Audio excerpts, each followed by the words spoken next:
Como podemos apreciar, el Sistema de Seguridad Social Nacional, que forma parte del Sistema de Seguridad Social argentino, tiene dos componentes principales: el Sistema Único de Seguridad Social y el Sistema Nacional del Seguro de Salud. Me voy a detener específicamente en el Sistema Único de Seguridad Social y en especial en el subsistema previsional para aportar aclaraciones a su forma de funcionamiento,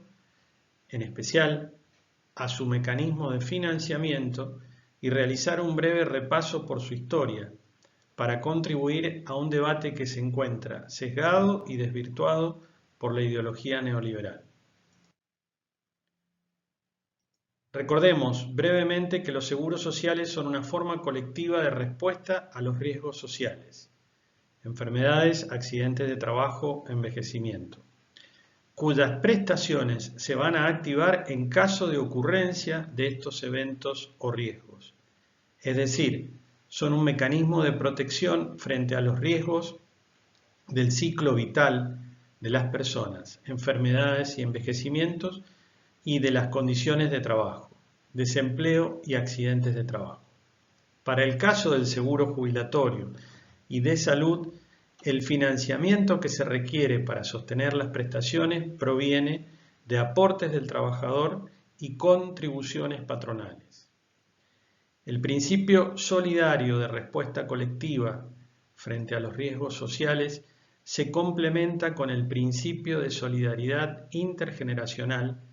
que significa que los trabajadores activos sostienen con sus aportes,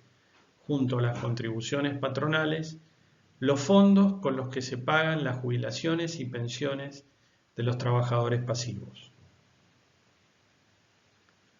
Los seguros sociales basados en el principio de solidaridad intra e intergeneracional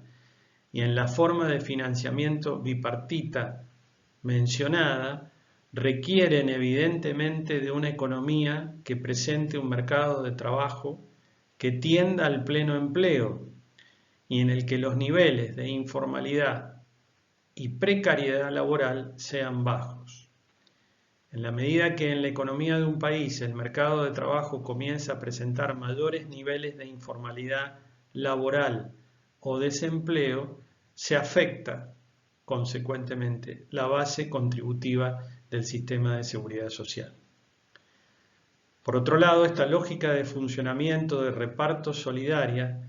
también se ve afectada por el envejecimiento poblacional y la caída o estancamiento en la natalidad.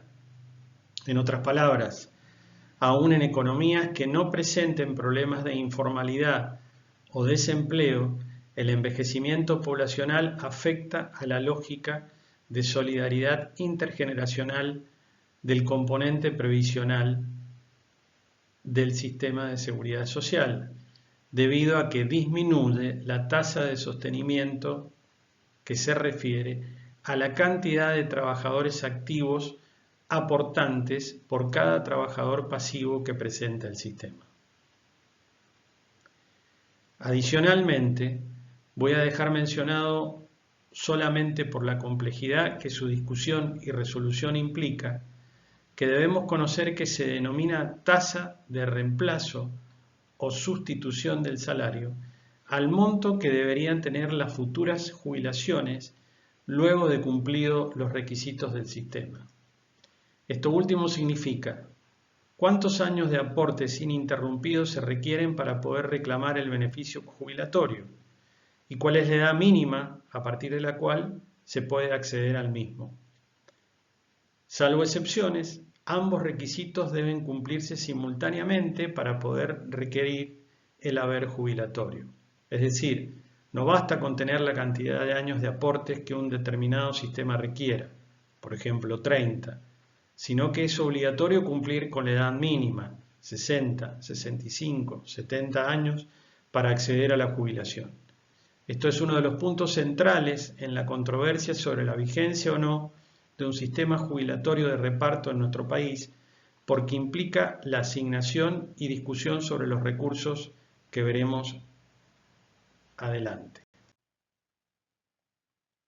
En el caso del sistema previsional argentino, Luego de una etapa pionera, desarrollada en las primeras décadas del siglo XX con una baja cobertura de la población económicamente activa, sobrevino una expansión fragmentada y acumulativa a partir de 1946 mediante un sistema de cajas previsionales que alcanzó una amplia cobertura de la población económicamente activa hacia fines de la década del 50 y principios de la década del 60. Esta fragmentación del sistema nacional fue ordenada en parte por leyes dictadas durante la dictadura de Onganía en 1967, que conformaron el sistema en 3 cajas previsionales: trabajadores autónomos, privados y estatales. Fijaron los aportes del trabajador en el 5% y las contribuciones patronales en el 15% del salario nominal, y propusieron alcanzar como tasa de reemplazo del salario el 82% móvil para los haberes jubilatorios. Como podemos observar en el gráfico en la primera parte con sus barras azules, en las primeras décadas de funcionamiento del sistema, este era marcadamente superavitario,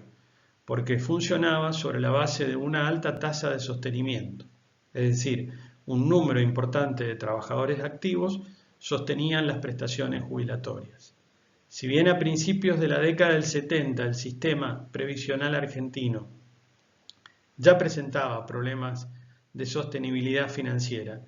es importante destacar 2 hitos que lo marcarían hasta su privatización en 1993-94. Por un lado,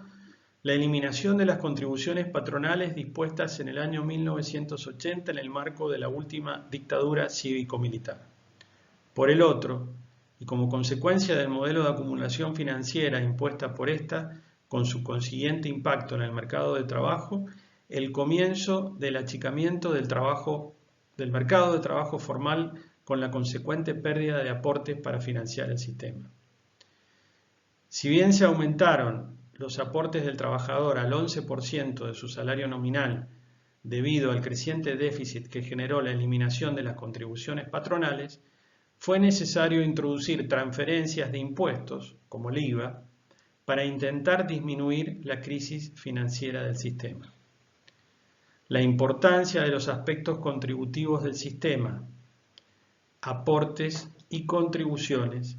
continuó decayendo aun cuando con el regreso a la democracia se restituyeron las contribuciones patronales, debido al crecimiento de la informalidad y el desempleo en el mercado de trabajo. Por lo tanto, fue necesario recurrir cada vez más a recursos impositivos para sostener la precaria situación financiera del sistema. Esto nos lleva a afirmar que en su diseño original, y aún con sus particularidades a lo largo de la historia, los seguros sociales, y específicamente el seguro previsional, no son un impuesto, dado que los impuestos forman parte de los tributos recaudados por el Estado que no están vinculados con una actividad estatal específica, lo que no aplicaría entonces para aportes y contribuciones, tal como lo afirma la propia Organización para la Cooperación y Desarrollo Económico, OCDE,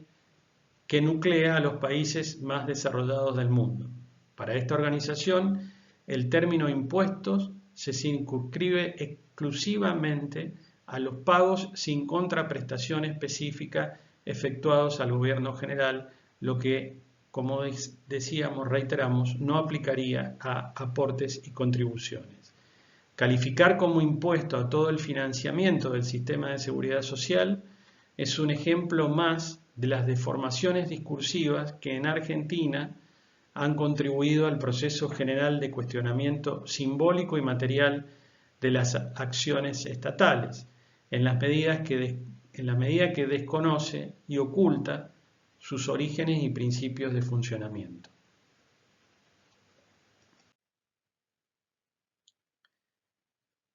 Otro hito fundamental para el caso argentino fue la privatización del sistema de jubilaciones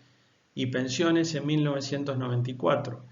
que profundizó el desfinanciamiento del régimen público remanente y obligó a incrementar y ampliar los recursos tributarios que se aplicaron para auxiliar al sistema, como puede observarse en la línea roja del gráfico. La inversa de esto sería que en un hipotético mercado de trabajo totalmente formal y con bajo desempleo, la necesidad de recurrir a recursos provenientes de impuestos generales se reduciría drásticamente y la sustentación de un sistema provisional de reparto solidario se vería expuesto fundamentalmente al problema del envejecimiento poblacional. La paradoja no explicitada por los discursos hegemónicos es que, luego de más de 10 años de funcionamiento del sistema privado de capitalización individual, gestionado por las administradoras de fondos y jubilaciones y pensiones, las personas insertas en el mercado informal de trabajo colaboraban, sin saberlo, cuando pagaban sus impuestos generales con el financiamiento de un sistema previsional en el que nunca podrían jubilarse en aquella época. Es un acto de justicia distributiva, además de política, que las personas que se desempeñan en el mercado informal de trabajo o se encuentran desempleadas puedan acceder al beneficio jubilatorio que indirectamente sostienen cuando consumen y pagan impuestos. Esta debería haber sido, entre otras, la fundamentación de la ampliación de la cobertura mediante las moratorias previsionales que se realizó en el marco de la reforma del sistema en el periodo 2005-2008.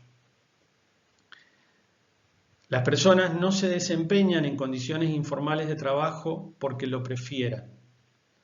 La estructura del mercado de trabajo los obliga a aceptar puestos de trabajo informales y por lo tanto carecen de aportes al sistema. Es importante reiterarlo, las personas no eligen participar en trabajos informales. Aceptan las condiciones de informalidad porque la dinámica de funcionamiento del mercado de trabajo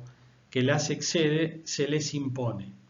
Es por esto que son las mujeres las que pudieron adherirse a las moratorias mencionadas, debido a que son más afectadas por las condiciones informales en el mercado de trabajo. Respecto a esto último y para concluir, en relación a la formalización de la relación laboral, es preciso clarificar otra falacia utilizada hasta el cansancio por los empresarios argentinos y el discurso dominante. Regularizar la relación laboral no implica para el empleador un costo adicional del 100% del sueldo nominal acordado con el empleado. Las denominadas cargas patronales no representan el doble del salario nominal acordado con el trabajador. Este es un argumento falaz que se utiliza como justificativo para no regularizar la relación laboral, dado que es inexacto. Como puede observarse, representa un adicional de hasta el 26% del salario nominal del trabajador para el empleador y adicionalmente el trabajador aporta alrededor del 18% de su salario al sistema de seguridad social. Es crucial entonces recordar que ha sido el crecimiento de la precariedad e informalidad en el mercado de trabajo de las últimas décadas lo que obligó a recurrir a recursos no genuinos provenientes de fuentes impositivas. Considero que una discusión seria sobre qué tipo de sistema de protección social queremos y dentro del mismo qué subsistema de jubilaciones y pensiones no debería olvidar los reiterados fracasos en términos de generación de empleo que pueden observarse con la eliminación de las contribuciones patronales a lo largo de la historia nacional.